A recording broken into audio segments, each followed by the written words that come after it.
This is Verity Seeker, and I'm your host, Mark Powls. And I have a wonderful guest here today. It is Dr. Cynthia Cara Polsley. Is that right, correct? Yes. Yay! First time. Okay.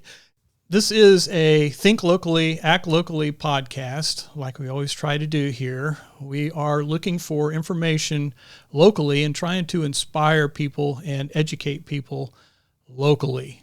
Dr. Polsley, let me ask you this. Where do you live? And are you afraid to talk about your age, or is that something we can discuss? I'm from Ottawa. You can talk about ages if you have to. It's fine. I'm not troubled by it. Okay. I am just from north of here, actually, which means we got to admire the road work and some of the new road on the way down. Oh, boy. We're getting a lot of that on the south end and north end, it seems like. A lot of fun. Now, can you tell us a little bit about your background? The reason why I have you here today is because there was an accident that occurred in, I believe, 2013. Am I correct? That's right. Okay. And can you just first fill us in on the backstory before 2013? Maybe after high school, when you start college, what was going on? I mean, you're trying to get a degree. Is that correct? Can you talk about that and get us up to 2013? Sure.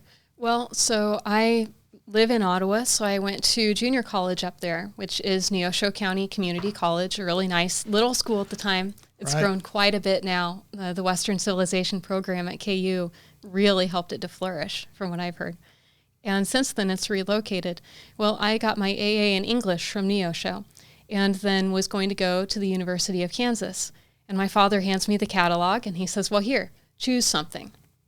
It's a little bit unorthodox, maybe, for how some people do it. Yeah. But I had a basic sense. I was interested in languages very much. I do a lot of research, archaeology, civilization work. And I discovered this degree called classics. In classics, it's classical antiquity and classical languages. They had 2 degrees at the time.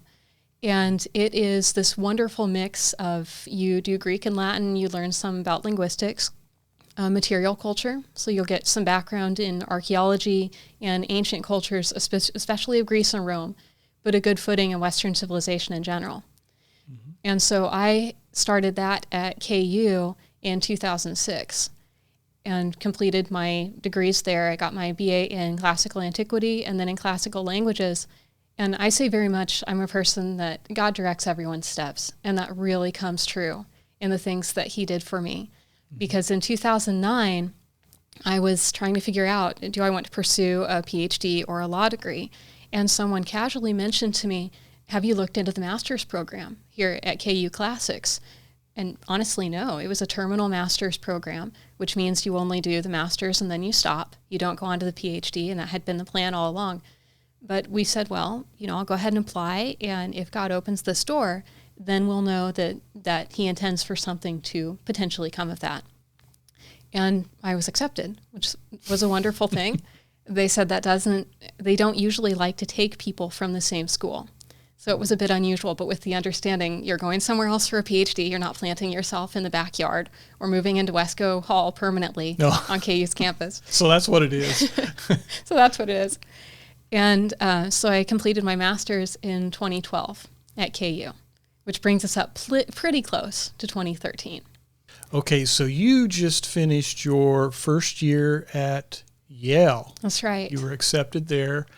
The way the PhD program works, I had scouted schools in 2012 and had visited several places and went to Connecticut, and beautiful campus.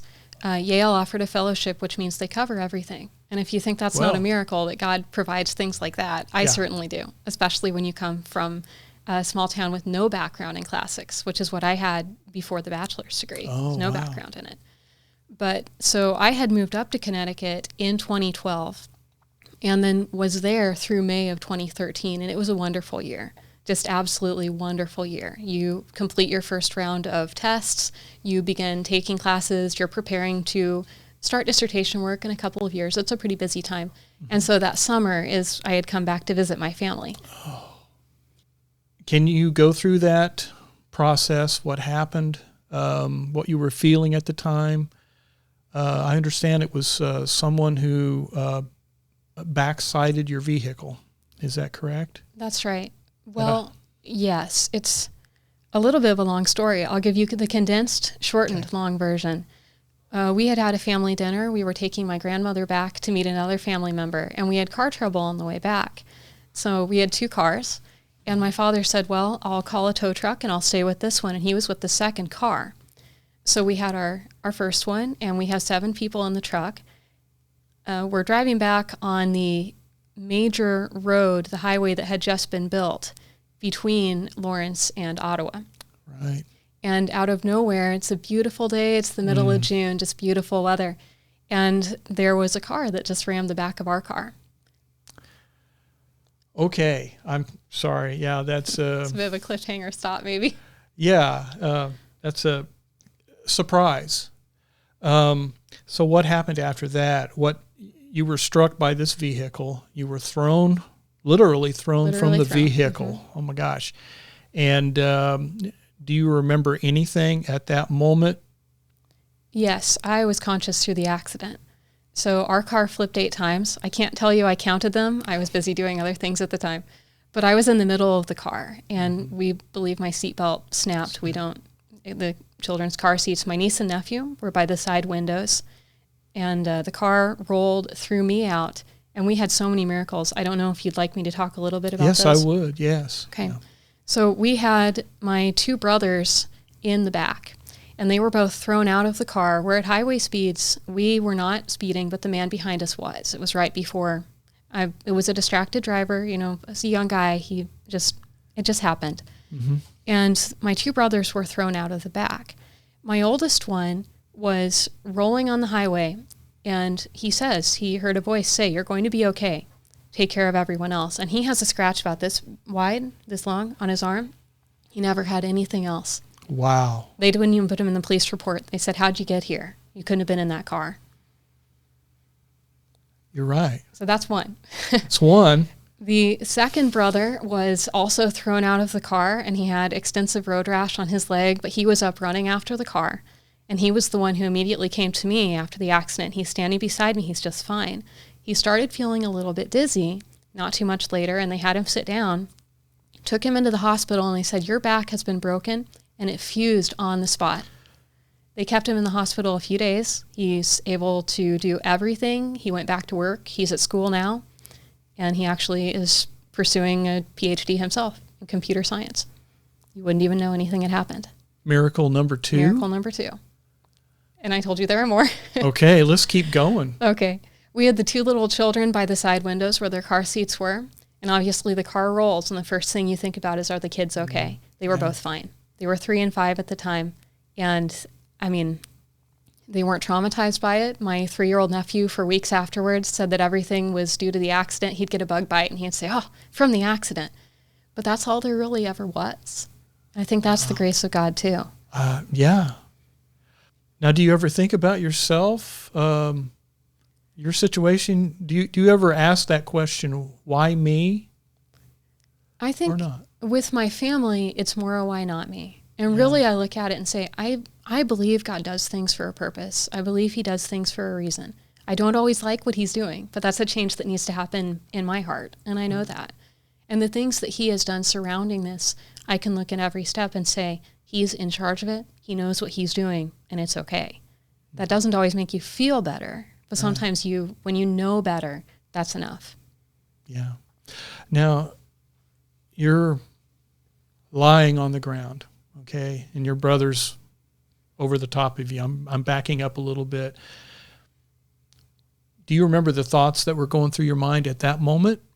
I know you've kind of talked about how you've reconciled with it, but did you have to work your way to that? Or did you always believe that God has this under control? I can tell you that I know I was being loaded onto the life flight, and the thing going through my head is, God be with me, God be with me, God be with me, because I know he is. Yeah. And interestingly enough, a couple of years before that, I had actually been in an accident with a flipped car where someone hit the side of my car. with one of my other brothers, and that caused it to flip too. So I knew what is happening, what was happening in the accident. Wow. It wasn't completely unknown territory, Yeah. strangely enough. Okay, so they get you more or less back on track health-wise, okay? But you were told that you were broken, and you might not even make it. Am I understanding that correctly? That's right. And actually, I should tell you, there were 2 other really amazing miracles I didn't Okay. even touch on. And I'll just back up for a second, Sure. because the one with my sister-in-law characterizes this whole thing. She was in the passenger side window, and she had a really badly broken arm. They said it's broken in 4 places. It's going to need surgery. A few days after the accident, she said, "This hurts worse than anything I've ever had." And she went into our local hospital, and her doctor happened to be coming out and said, "I'll get you into the bone specialist right away. And she did. And they did an x-ray, and he came out and he started to unwrap her arm. And she was horrified. And she said, "What are you doing?" He said, "This arm has never been broken." He said, "But I want to ask you, who grabbed your arm in the accident?" Because she had the bruise of a handprint like that on her arm. Now, her little boy was behind her. Her window was unbroken. We were all conscious. She crawled out. So that characterizes the type of thing that was just all over this accident. And my mother, she broke her neck. She was driving. She's just fine. They said they didn't know.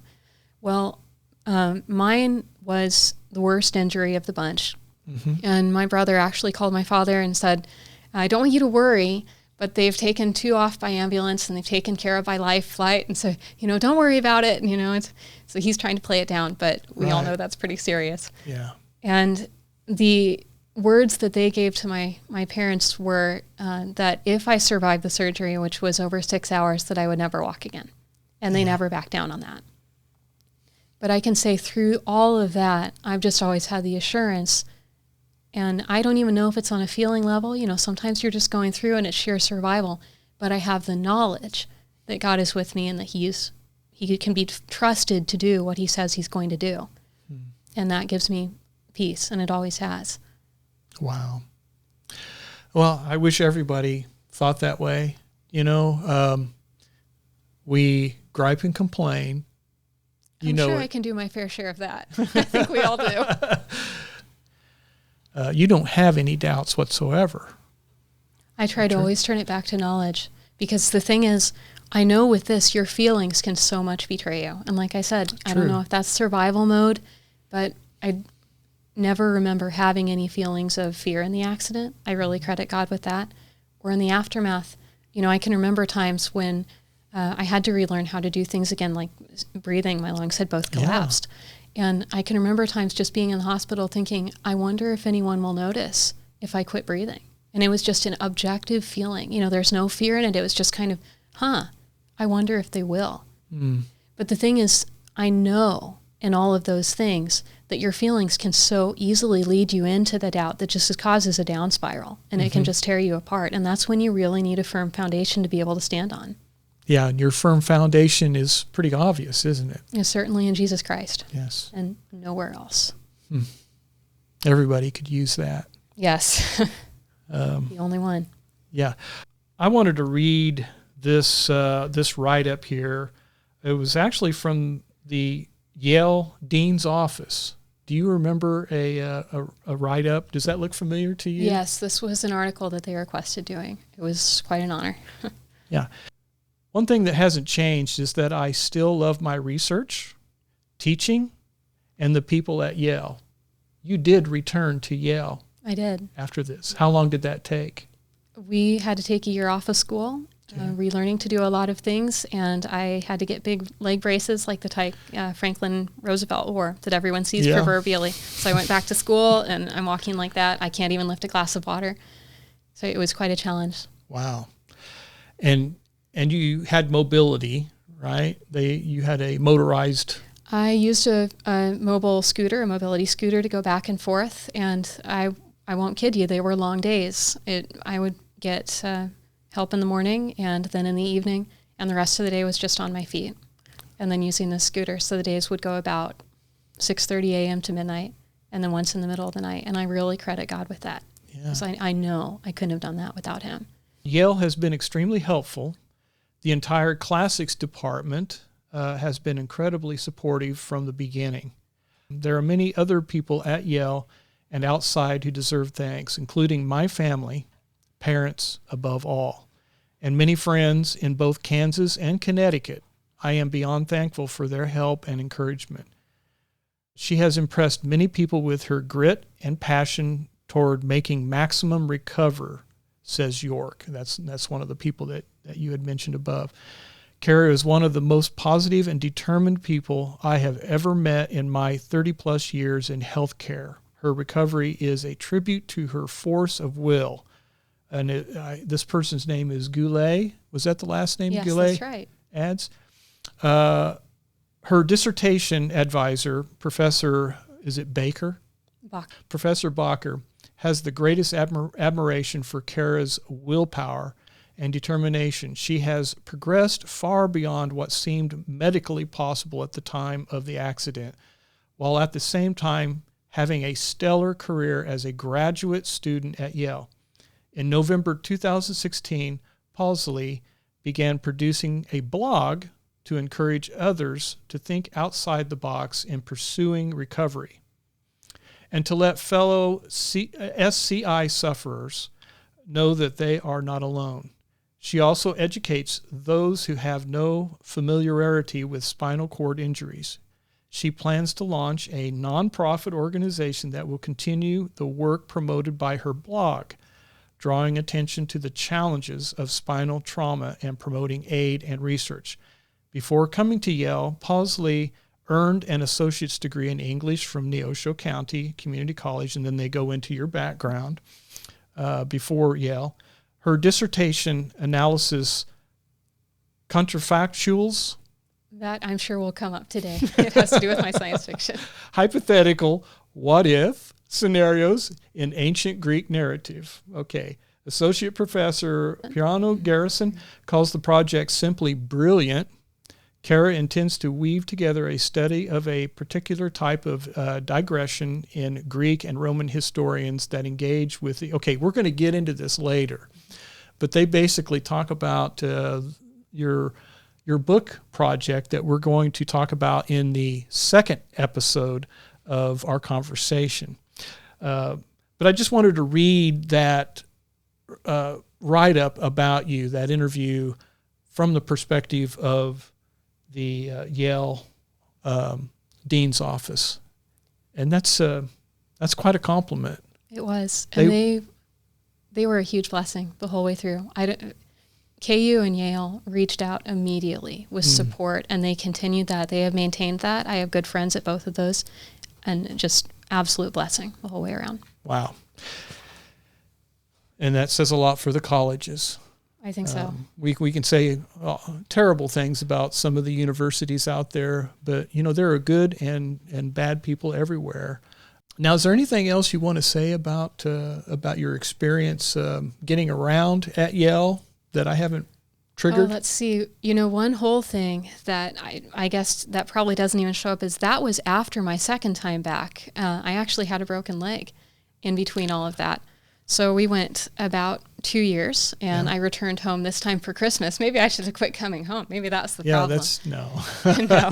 And I was getting terribly sick and decided to go into the emergency room, which I never do. But my leg was looking really strange. And my father, who is an engineer, said, well, let's go in and see about this.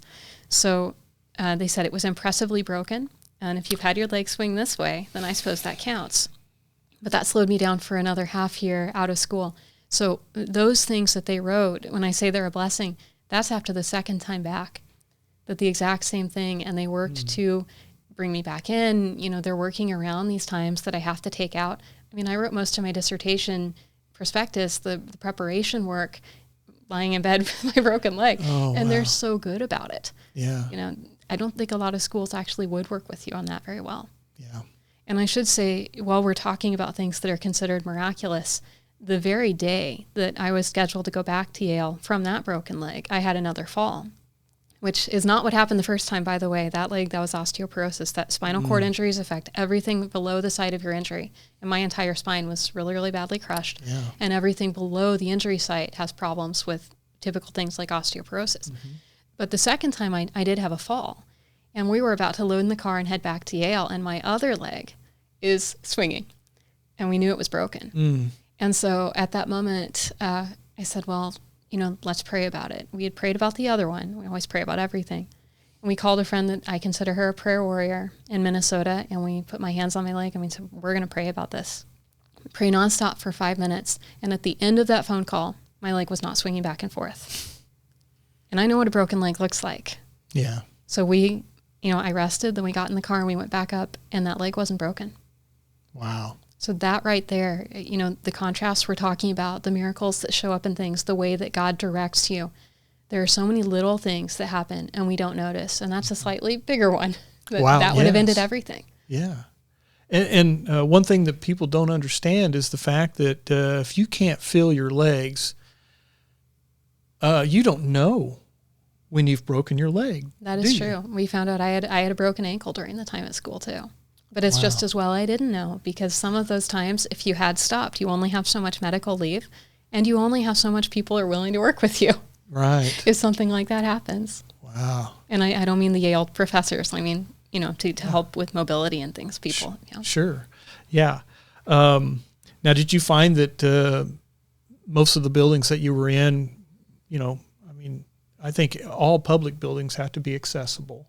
You didn't have any problems, but there was always somebody there to help you when Yale, you're inside the buildings. They were really amazing about that. I lived on my own, and it was a dorm from the 1930s.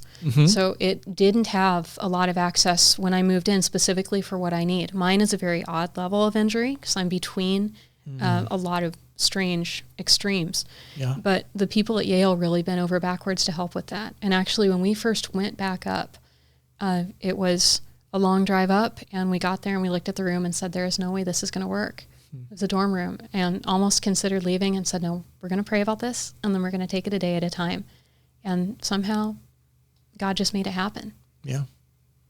Let's talk about your blog. Obviously, you had a lot of faith in God and the healing power of prayer, and that helped you along the way. But you decided to channel a lot of this experience into the blog. You videotaped an awful lot in order to instruct others or prepare others for, possible incident. It's a valuable thing. So what clicked in your mind that said, I've got to do this for other people? Because obviously I think you did it for other people, right? That was supposed to be the intention. And I've seen some of the things that people have written on your blog. It is helping people. Well, how do you feel about it? Do you feel that encourages me, yes. I hear from people who say that this helps them with ideas of how to get around, or just that it's encouraging to them to see other people who are in a similar situation.